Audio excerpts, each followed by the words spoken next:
We're recording. And we're all set to go. I'll turn this up.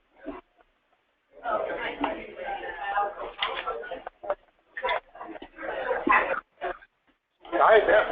I've been pretty well, thank you.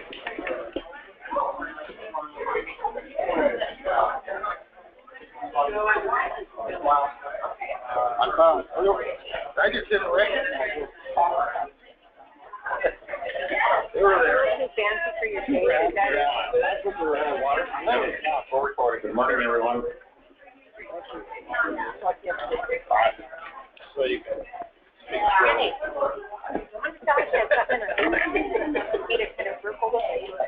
Sounds all like you barely do anyway. So careful up here before you go to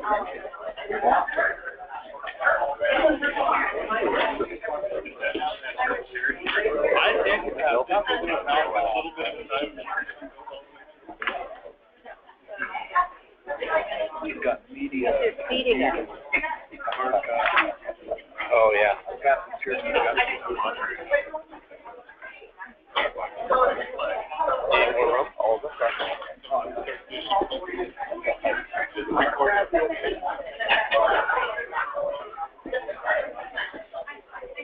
Hey, Todd. So, are we, when we talk on the mic, it'll go into the phone. Oh, yeah. No, and you got microphones here, too. And the mics are just for these guys.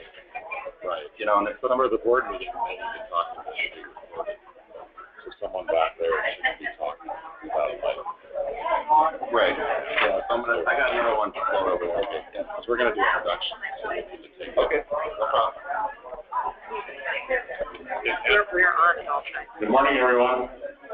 So I think we'll get going in just a second here. I do believe. Hello? Oh, there you come. I do believe there's some rolls and things for folks to grab. I think there's some coffee outside, and I believe there'll be stuff coming soon. There's restrooms out there somewhere. I have no idea where they're at. Down the right, and take another right. So I will turn this over to Mr. Chairman to get our meeting going. Good morning, everyone. Thank you for joining us here in Kalispell. My name is J.P. Crowley. I'm the chairman of Montana Board of Housing. I'm a board member from Helena. And as we get started here, we'll do a quick round of introductions.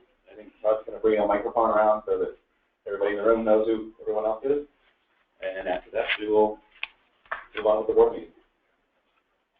So I'm Bruce Brenthal. I'm the executive director for the board. Good morning. I'm Doug Kierker. I'm board member out of Havre. Good morning. I'm Bob Goshi. I'm board member from Ronan. Morning, everyone. It's Sheila Rice. I'm from Great Falls. Greg Gould, legal counsel from Helena. Patrick Melby, board member from Helena. Rich Odets, EKJ commissioner.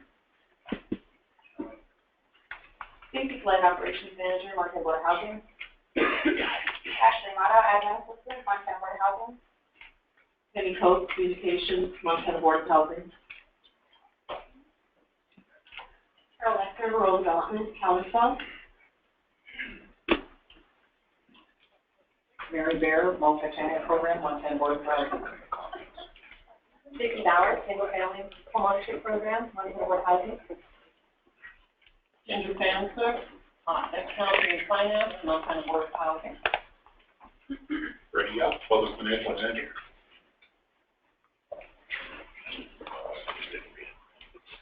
Alex Bertolton, Housing Solutions. Ben Squeezer, Church Kalispell. Bob Banks, Board of Housing staff. Clark Austin, hospital program, Solutions.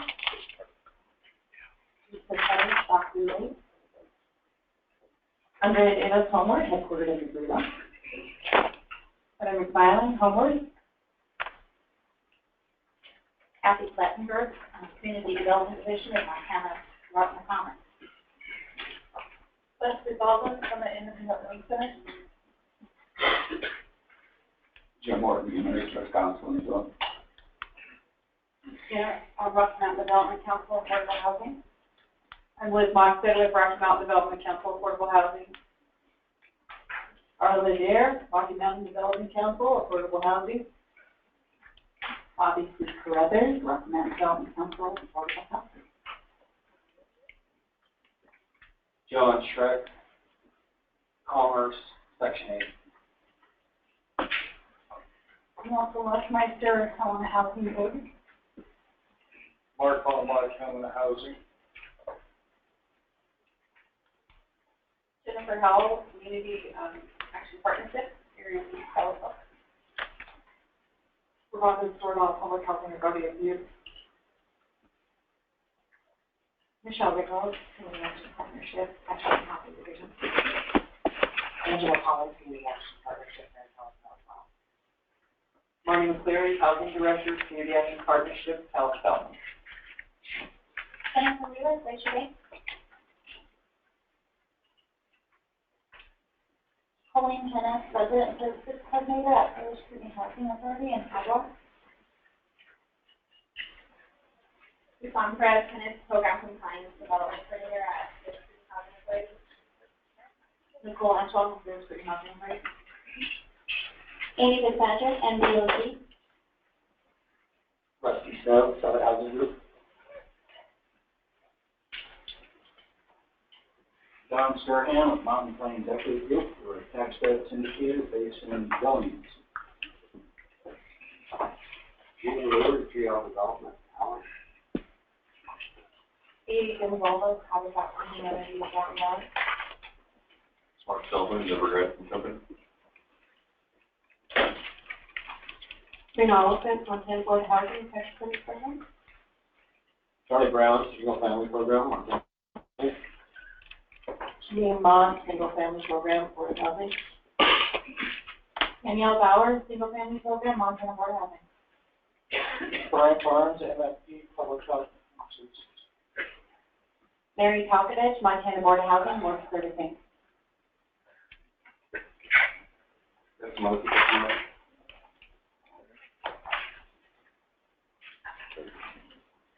Stephanie Meyer, Home CBD.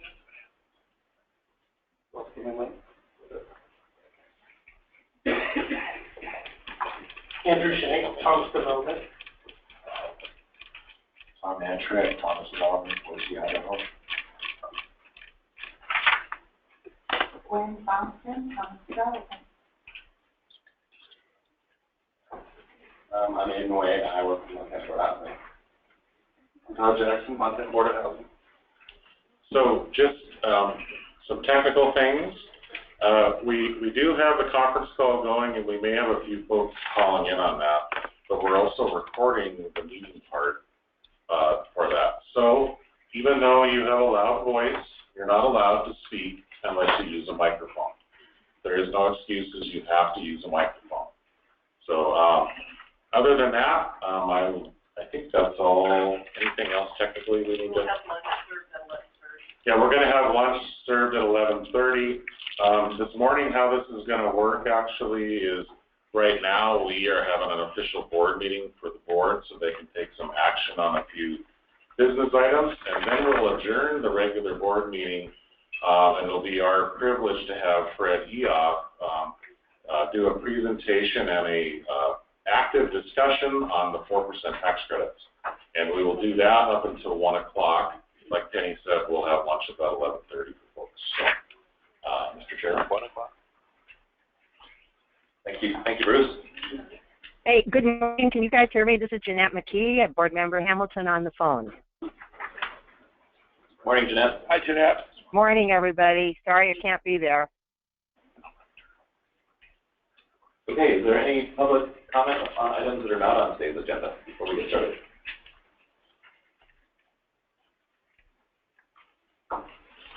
No? There'll be plenty of time to talk this weekend.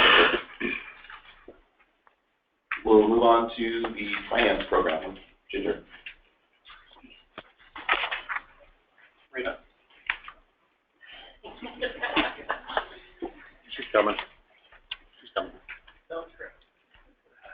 This is Ginger Sandwick with Montana Board of Housing, and this is the financial update.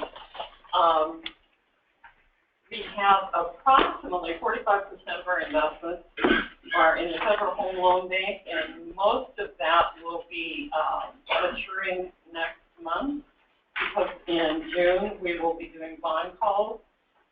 Some of that is already maturing because we are issuing a bond, and we're closing on Thursday. The bond will be $64,645,000. 24,645 that will be for refunding previous bond issues, and the other 40 million will be used for additional mortgage loans. The weighted average trends that we have currently is leveled out and it's starting to look even better with a few of the increases in percentages on our yield. And our maturity, like I said, 26% is currently available and 56% is available within the next year, and actually most of that is actually going to be available next month. We have $6 million in principal payments for bonds that are maturing and over $8 million in interest payments when we do our bond calls, so we need that cash for that. We are also anticipating bond calls in excess of $20 million that we have determined we need to make next month. The amounts that are currently available and those that will mature in May will be used in part for those. If you have any questions on any of that, I'll be glad to answer. Thanks, Ginger. Does anybody have questions for Ginger? Thank you. Vicki. Good morning. On the homeownership program dashboard, I put in your board packet, you'll see that of the $40 million of new money in the bond issue that Ginger spoke of, we will have, at the end of April, we had about $17.5 million of that left. We've been bridging loans into that series since February of this year, and we've originated the 22 million of those loans. Of the set-aside program, we had loans coming in the Veterans Home Loan Program, the Core Advantage Program, the 80% program, and the Habitat loan program this month in April. You'll see the breakdown of our portfolio as it's broken down between FHA, RD, VA, non-insured loans, PMI loans, and HUD 184 loans. Our delinquency numbers for the month of March did decrease as we get into tax refund time. We see a number of our delinquent borrowers come current. Next in the packet, you'll see I put a comparison of production numbers between fiscal year 2015 and fiscal year 2016, where we were at as far as as of the end of April. We have seen quite a bit more production this fiscal year than we had last. I believe a good portion of that has to do with the fact that with the refunding we've done, we've been able to keep a rate that's competitive. Of that loan production, you'll also see I provided you with a breakdown of the originating lenders who participated in the program in the 2015 year, production year. And we will, as part of our lender visits this summer, concentrate on those lenders who we haven't seen a lot of production from in the last year.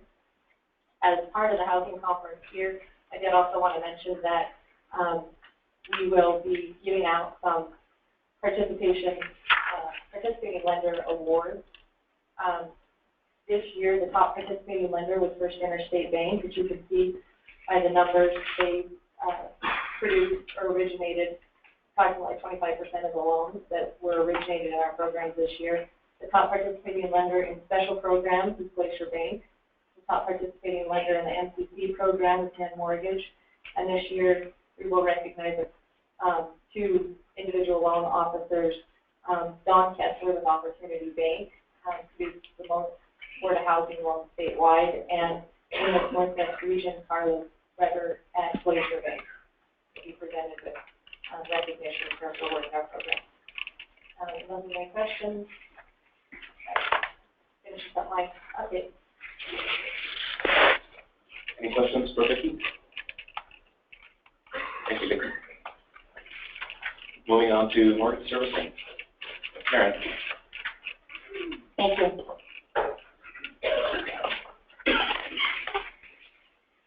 Okay, I have here an update of servicing. We've got some comparisons with the numbers that I was able to obtain.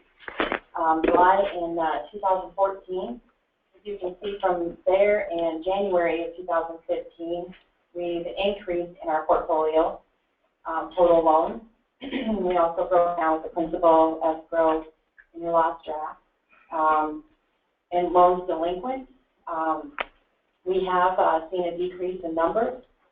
I know that it is tax time too, and that's probably a big reason why, but I think for the first time since last June that I know of, because I started in June, is that we are lower than the nation for the first time of the delinquency ratio. So I do see them even decreasing into the months following.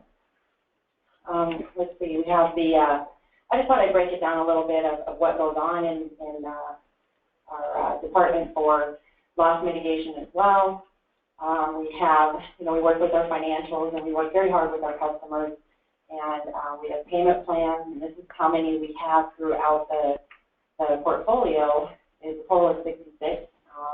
We have HAMs and partial claims, preservation, so you can see also how many real estate owned properties we have in bankruptcy. So it's really a good breakdown of what we do every day in that area.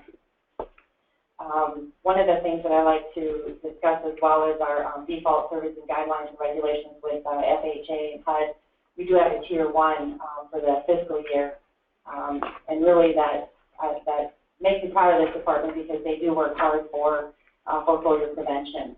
And we also can see the areas that we need assistance in, and we are working with a consultant to help us to help lower those percentages as well. And then we actually go into doing extra credit, which is basically training, education, and we just forward that information on to HUD and let them know that that's what we're doing. I think that's pretty much it. If you'd have any questions, I'd be happy to answer them.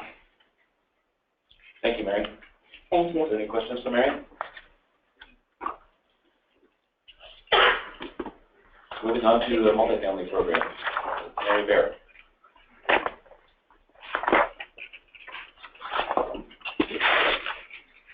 Good morning, board members, Mr. Chairman. The first item that we have for you in the multifamily program is on the reverse annuity mortgage program. We're proposing that we lower the interest rate on those loans. They've historically been at 5% for several years. Our activity on that program has pretty much disappeared. We've done a couple of loans in the last 18 months. And what we're proposing, in the past we did, historically did 10 to 12 loans a year. And what we're proposing is to lower the interest rate to match what the home ownership program does in their 80-20 program. That rate is attached to a 30-year Fannie Mae rate, and which is currently 4%, and that it would float with that rate and but stay at 5% or below without further board action. The reason we chose that program, I worked with Vicki on this, and the reason we chose that one is that that program is unsecured funds, and the reverse mortgages are also unsecured funds. No. Non-insured. Yeah. Non-insured, I'm sorry. Non-insured, thank you. This is being recorded. Yeah. I get myself in trouble so fast.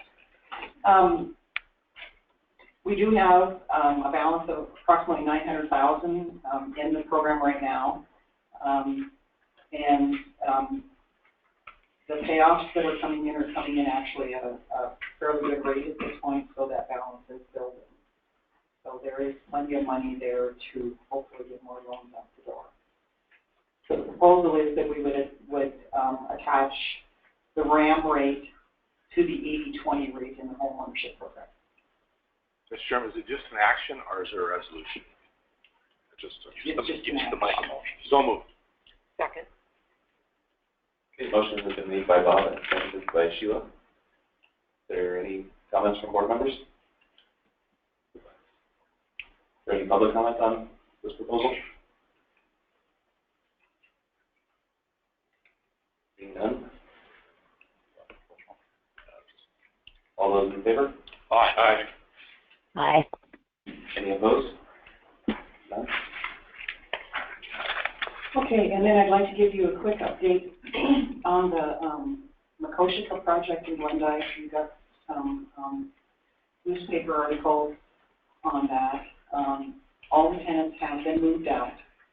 We're working with them to officially remove the project from the tax credit program. And there are also some ERA funds in there that we will be working with them to clear up.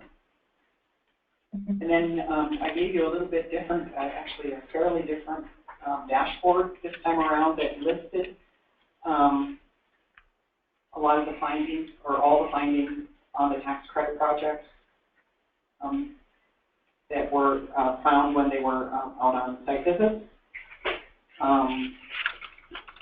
And I guess I like that further information. I know there's a lot there, and I'm going to work on a report to slim that down so that some of the no findings, the no findings aren't going to show up on there. Maybe we can do something on how many units were done and what the findings were. And do you like getting that further information? I do. Yeah, very nice. Yeah. Okay. I think that's it. Anybody has any questions for me? Any final questions for Mary? Thank you, Mary.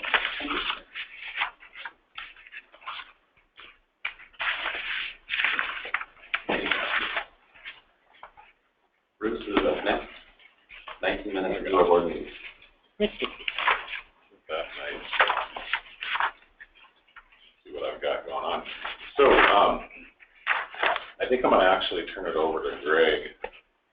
We have a couple of policies that we've been working with, and these policies prior to this were included in our allocation plan, and we decided to basically refer to these policies in the allocation plan and then basically have them as just general board policy.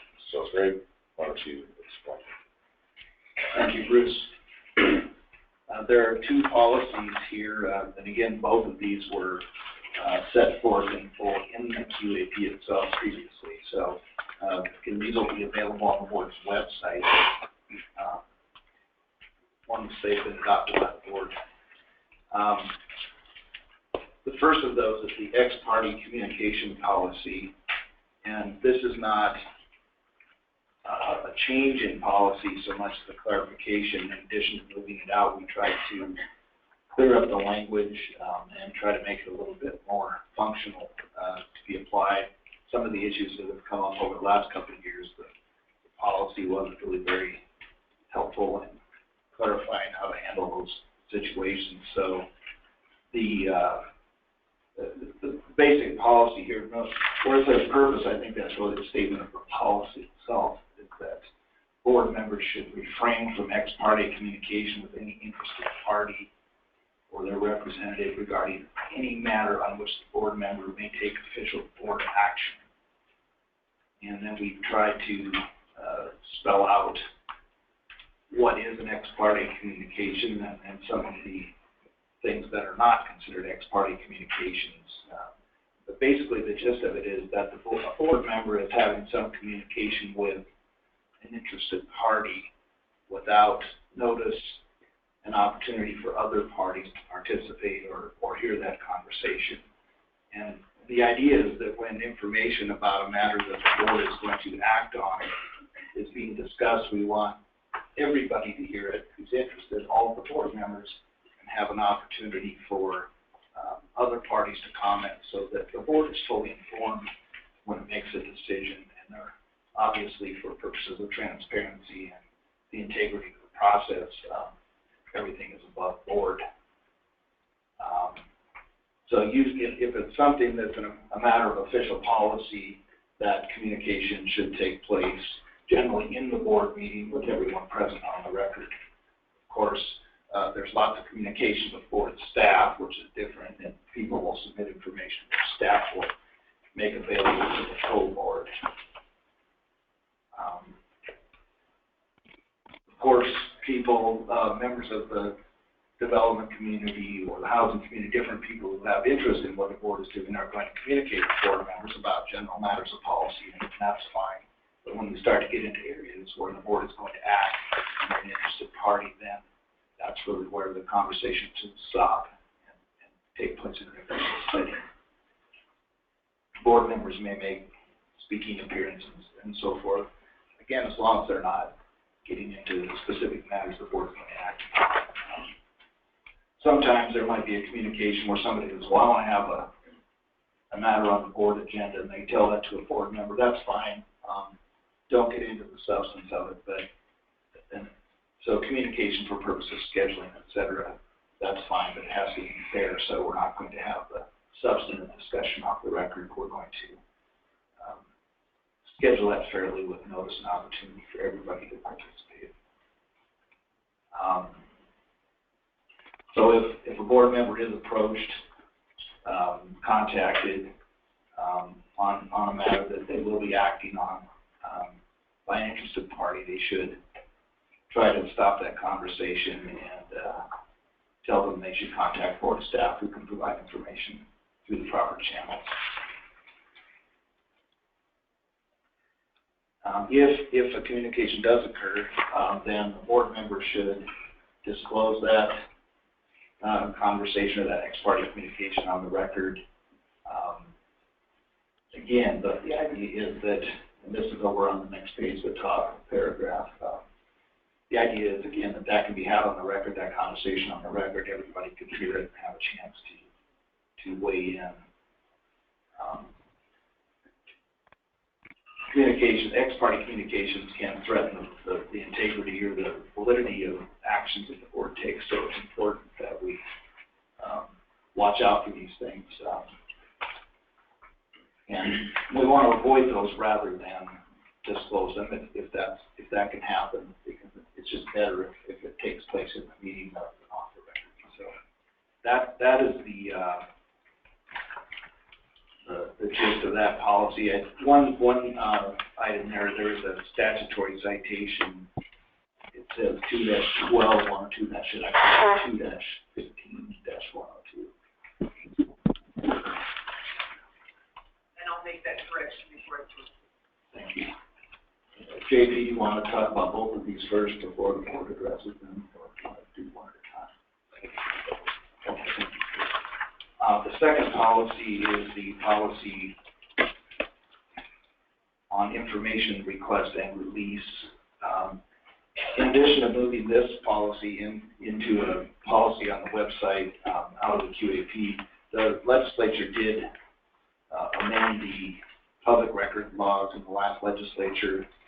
The statutes lagged somewhat behind the developments in case law. Didn't recognize.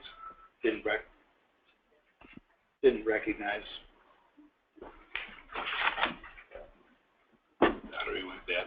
The policies had lagged behind some of the developments in case law, for example. Didn't recognize some areas where information is protected from disclosure. The statutes also added some public security and safety provisions that had not been there before. The general rule under the Constitution and the statute and here in the policy is that the information that is submitted to the board is generally public information, and it's going to be subject to disclosure. So if you submit a tax credit application or some other application to the board. Generally speaking, that's public information that will be provided upon request. However, there are certain areas of confidential information that are protected and would not be disclosed. And those areas generally are matters of individual privacy, where that privacy interest outweighs the merits of public disclosure. So if you have personal information, social security numbers, financial statements, things like that, those things would not be disclosed publicly because of the privacy interest. Things like trade secret information, you could have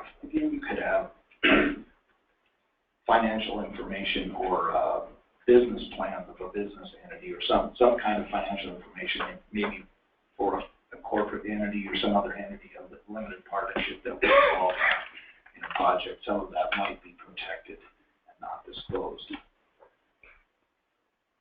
There's also this category of information required to maintain security and integrity of secure facilities, et cetera. And I don't know that this is likely to come up in the context of the board's business, but it is in the statute, so we included that. Some of the typical things that would be subject to disclosure are listed here: program terms and guidelines, housing credit applications and award information, compliance file information, and things like that. Again, subject to any limitations if there is actually protected information included in that. And then in handling these, any request for this information, that would be handled in accordance with the Montana statute and the Department of Commerce's overall policies and procedures. Are there any questions from the board? Greg? I have a question. Could you maybe describe what the provisions of Montana law and the policy and procedures of the Department of Commerce are regarding requests? I can't tell you in any great detail. I did, however, communicate with counsel for the Department of Commerce, and they have a general process. They receive these, they have a process for reviewing them and screening them for protected information.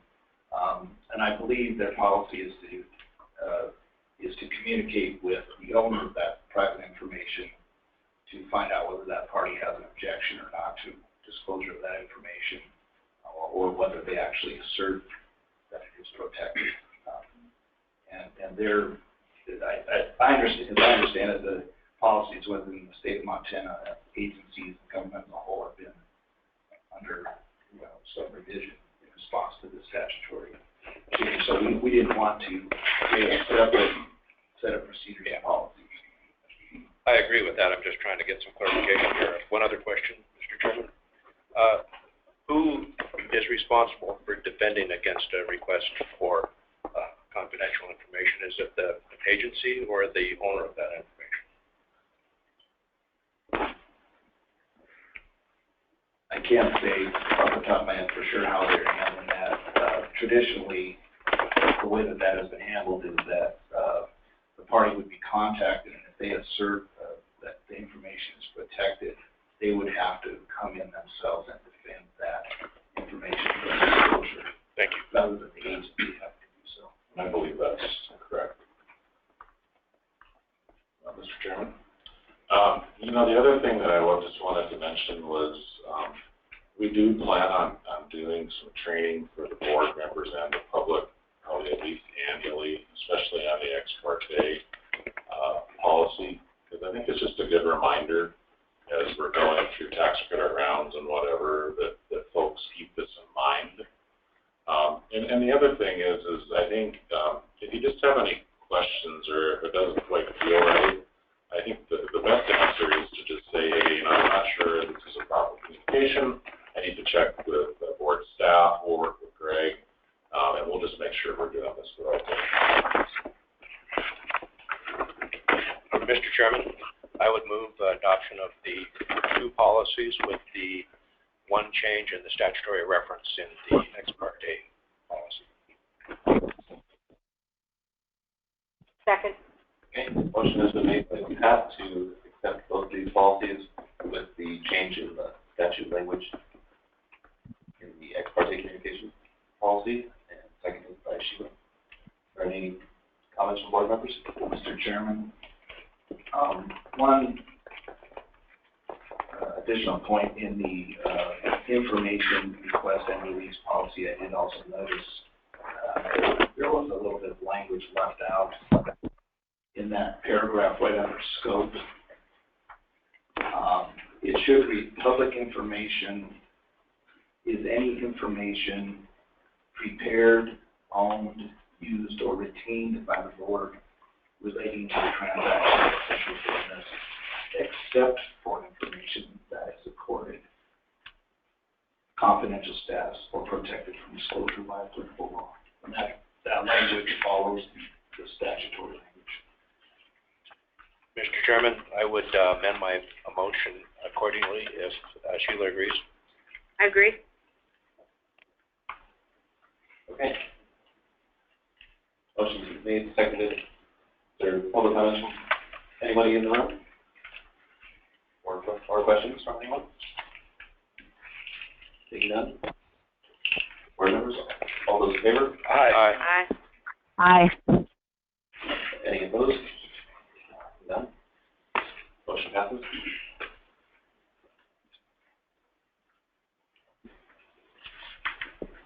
Okay. So Stacy, do you have an update on strategic planning? Brief, okay. Promises? Exactly. Good morning, Mr. Chairman, members of the board. I just wanted to bring your attention to the back of your board packet that directly relates to the strategic planning for 2016-2017. In our latest work session, we talked about some pursuits of some additional training opportunities. Obviously, today is one of those opportunities with the 4% and the 30 We'll also begin preparing an annual event as we appreciate for training for members of the public and our partners, as well as members of the board related to policy. I've outlined some opportunities and a general schedule for each of those items for us to discuss, and I'm certainly open to your input as to where you want to tackle some of those items. Are there any questions?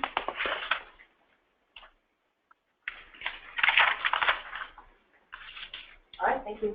Thanks, Stacy. Penny, do you have any quick updates? Don't forget the conference is May 23rd, 24th, and 25th. Oh, it starts today. Where is that? It's in Kalispell, I You don't know where you're at right now. And can help you with that. So I think that will let the chairman adjourn the meeting. Can I make one quick comment? I'm sorry for something. I just wanted to inform the board that the loan that we made to Southern Light for their rehab efforts is being paid back this week. I wanted to make sure that you knew that. Thank you. Is there any final comments from board members? Any final public comments before I adjourn the meeting? All right. Thank you, everyone. So we're going to take about a 10-minute break right now, and then we're going to come back, and Fred's going to teach us all about 4% credits and what a wonderful tool they are going to be for us, and have been. So 10 minutes. Come on back.